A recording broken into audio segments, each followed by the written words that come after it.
So long. Have a good night.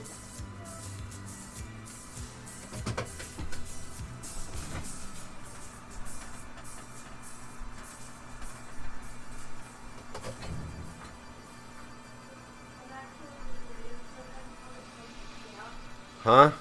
I'm actually waiting for Vintel to come check me out, so I'm going to sit here and watch you for that. Oh. Well, this is going to be a letdown for you. Why? No action. Also, it's going to be a letdown for my folks unless I do this one thing here. No action? Nope. Oh my gosh. It did it right. Tune in and see if my audio's alright.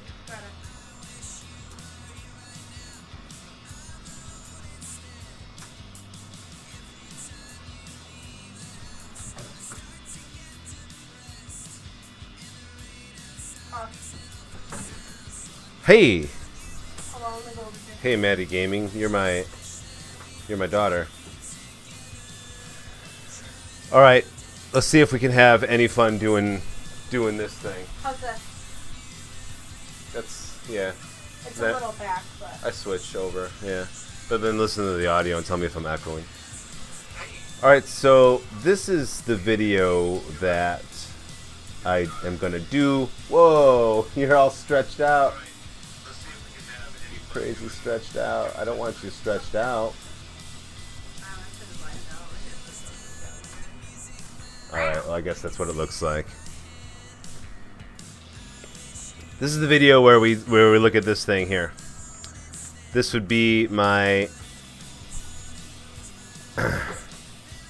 Steam controller setup here. And we're going to talk about why we do the things that we do. Steam controller's not coming through for me right now. smack it. Don't quite know why. Let's try again. Let's get in here. Nope, it's not giving me anything. Smack it. It's not. That is not working. That's what I do when my phone is off. It's not doing it. Now it's doing it.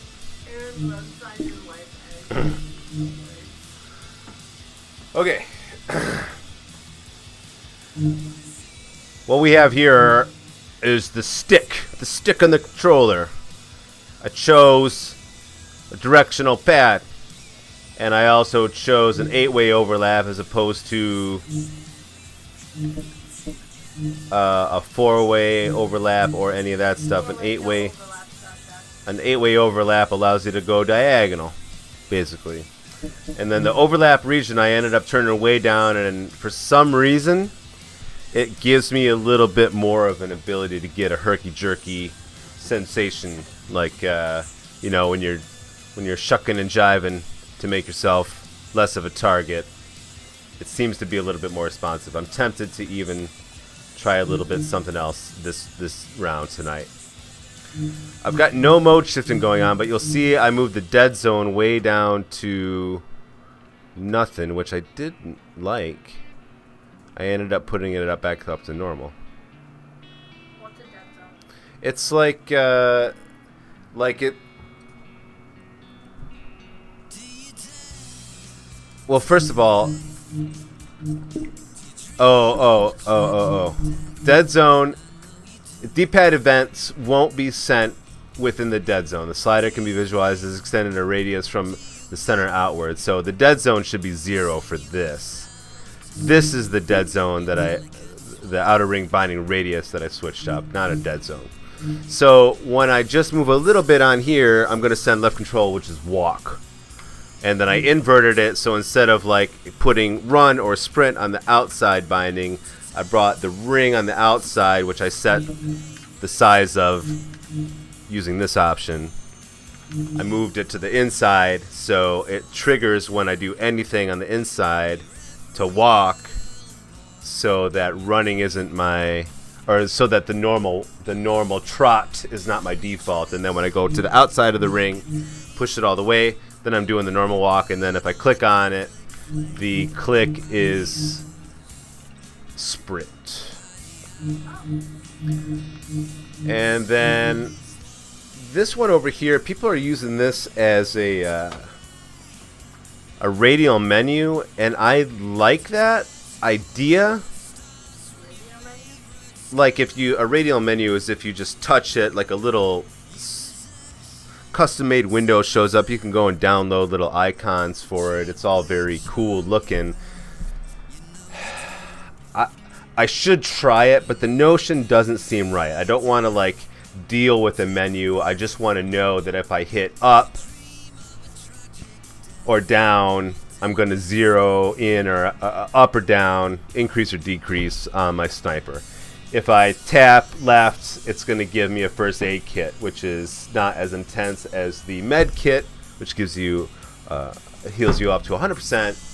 So if I hold that down, it gives me a med kit. Tap it, gives me a first aid kit. Just like the other side, bandage is a lesser degree and boost is a higher degree. Boost, you know, it sort of translates, right? Tap it once as a bandage, and then hold it down as a boost. So I don't have to think about it. I don't have to take my eyes off the action if I, you know, especially in this game, you want to keep your eyes on the action. That is pronounced bandage. Bendoggy.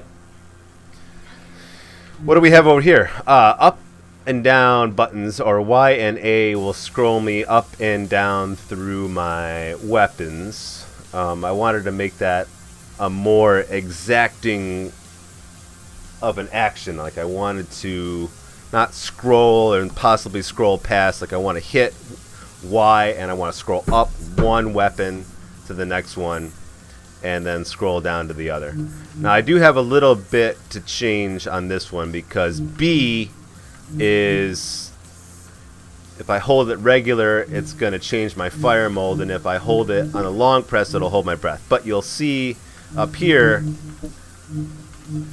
I changed my aim. My watch just reminded me to plug it in. I set that. Alright. So I can now reprogram B, and this makes this a work in progress. But the core principles are there, and the most important ones are coming up. Just real quick here, X button. I tap it one time, I'm going to reload. I hold it down, and I'm going to do something that I didn't name. A long press is draw, holster. Yes, dear. Have you used the winning strategy of sitting in a corner for 20 minutes? Oh, my daughter's watched funny videos about this game. Yes, I have utilized the strategy of waiting in a prime position where I've got a good view and got a good spot in circle. If you were going to do that, you should like literally go to the middle so when the walls don't close around you, you don't die, and you just hide in the middle and if everyone is killing themselves off. If you're sneaky enough, yes, you can. So a long press will holster or draw, depending on what. I don't know what you would call it. Whip it out or holster. I don't know. Draw or holster. And let's get over to these paddles here, because a lot of people are using these buttons for jump and for use. The buttons on the Steam controller are a little bit of a weird stretch to the right, and I don't want to take my hands off looking around to pick up something or to close a door or to get into a vehicle. So I put it over here. And then if you hold that button down, the long press will give you the peek left, and then, you know, on the other side I've got jump, and then holding it down will give me the peek right, which is called peek right. With the draw? Huh? You said like draw, like holster and stuff. Yeah, draw the weapon, holster the weapon. Yeah. Withdraw? No, I don't know. I just put draw. It's what the cowboys said. So yeah, again, you don't have to take your hands off the moving backward and forward or looking around to do any of these little things. Like I shouldn't have to take my finger off the mouse pad to jump. Doesn't make sense to me. Didn't make sense in the controller setup I had for Fallout 4. Played 1,000 hours into Fallout 4 using many similar things, like the click actions on this one. Clicking my mousey scroll pad in Fallout 4 would make me do the sneak thing. Activate ninja mode. And that's what it does in this one, only there's 2 ninja modes. There's crouching, and then the double press will take me down even further. So that makes sense. One click gets me halfway to the ground, and 2 clicks gets me all the way to the ground. And this is pretty standard. Inventor, I don't know why it's called inventor on every single one. It should be inventory, right? I'll be the one person that I've noticed that corrects that. And then the other side is map. Those are, you've got to sort of take a moment out of the game to look at that. So if I've got to leave my action buttons to go indulge in that, I will. And I will say a disclaimer right now. I am using my mouse. When I jump into the map or when I jump into inventory, I do shoot up to the mouse so that I can have a lot more control over the menu. I can't hear you, dude. What? Mine's not furry, that's not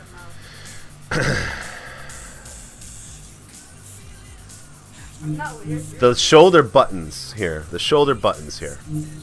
This one I've got.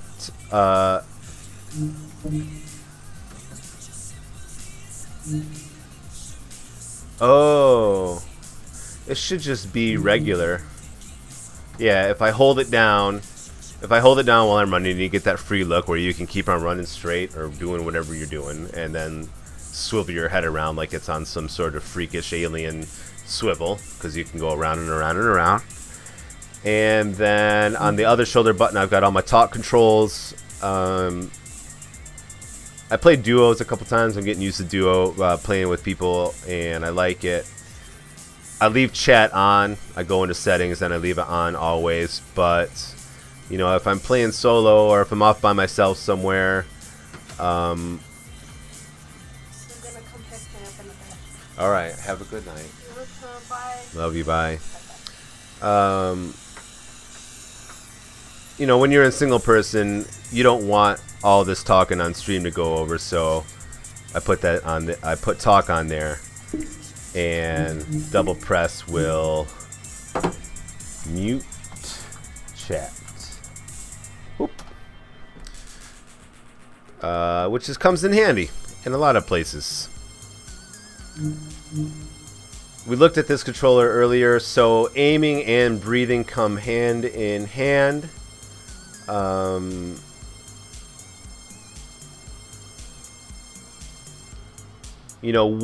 One quick click will take me into that first person aiming thing, and then when I am ready to aim and use the gyro, which I didn't point out at all, I have the gyro on, and I've got a left trigger full pull activating that gyro, so that's what I use to get that aiming a little bit quicker than your average, even this mouse pad or a joystick. We all have the gyro and the Steam controller. We know what that is, and that's how I enabled it to get a little bit better of control of the aim, which is weird because it will make me go like this all the time, and I don't know if a person can ever get as good as, like, if let's say I've been playing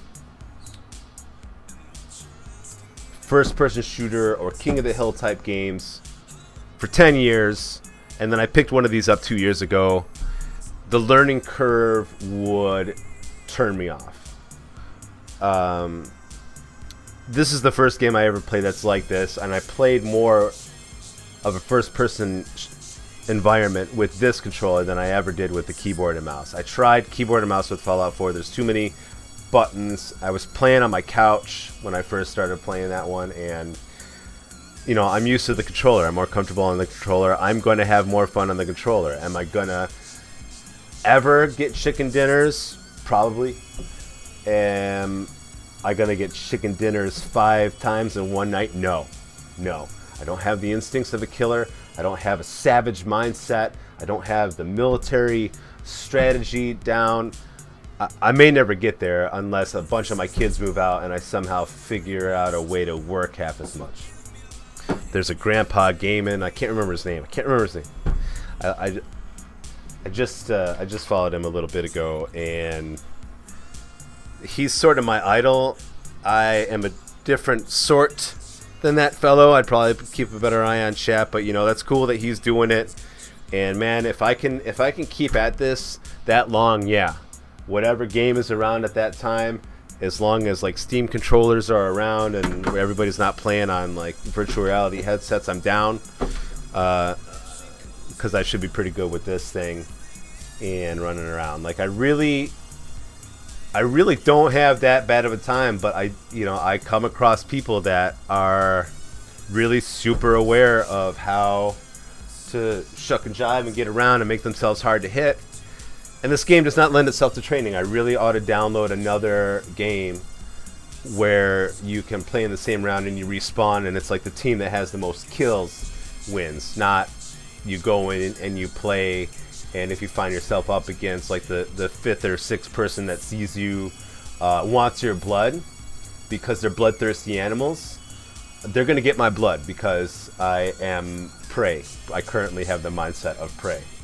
The other morning I sat down and I tried to play this game, and I landed, and it was like 5 minutes into the game, and there was somebody else in the house that I was in, like downstairs, and my heart was beating so hard that I had to get up and quit the game. I had to quit the match and just go and finish getting ready for the morning. It was before work. Yeah, I am prey right now. I will admit it. But I have put a lot of thought into this controller to the point where I have done something I've never done with it before, which is to add a whole different set of controls. Now, if I double tap the left shoulder button on either mode, driving or battle, it's going to change me back and forth between driving mode. And now, I don't know why, but the bindings for the directional pad on the other one, like it just was too. I think I changed this to no. Oh no, I did. I don't know what I did differently, but for some reason, when I use this set of controls for driving, I have a lot more control. I can't remember what I did. That's not a helpful tutorial. This really isn't a tutorial. This is like a what I do. If I find it out and finish this whole thing, I'm going to publish it, and it's not going to be called a modified K-Rezo configuration. It's going to be my configuration because it doesn't resemble his whatsoever. And then I just made these buttons, sort of intuitive. Forward makes you lean forward, down makes you lean backwards, and then pitch and right and pitch and left. I don't have any reason to change the button in this when you're in a car. I made these. If I just hit up or down, like it's like up is 1, down is 2, left, right, up, down. Up comes first, down comes next, left comes first, right comes next.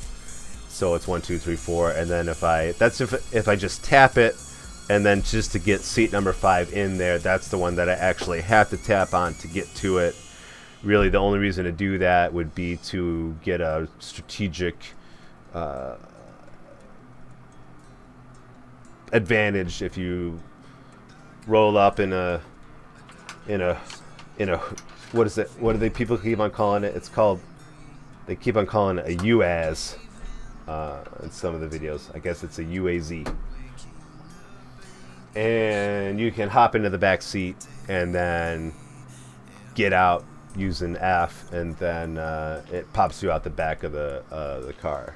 So that's why I wanted to get the 5th seat in there. But yeah, this is what I made based on my Fallout 4 configuration, keeping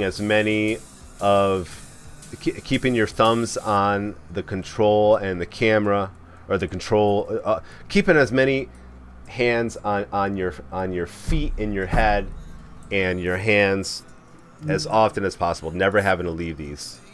That was the goal here. And I'm probably going to take a quick break. I got a cup of tea brewing in the back, so I'm just going to take a quick break and let this video stand alone. I'll upload it to YouTube. What do I care how professional it is or whatever. And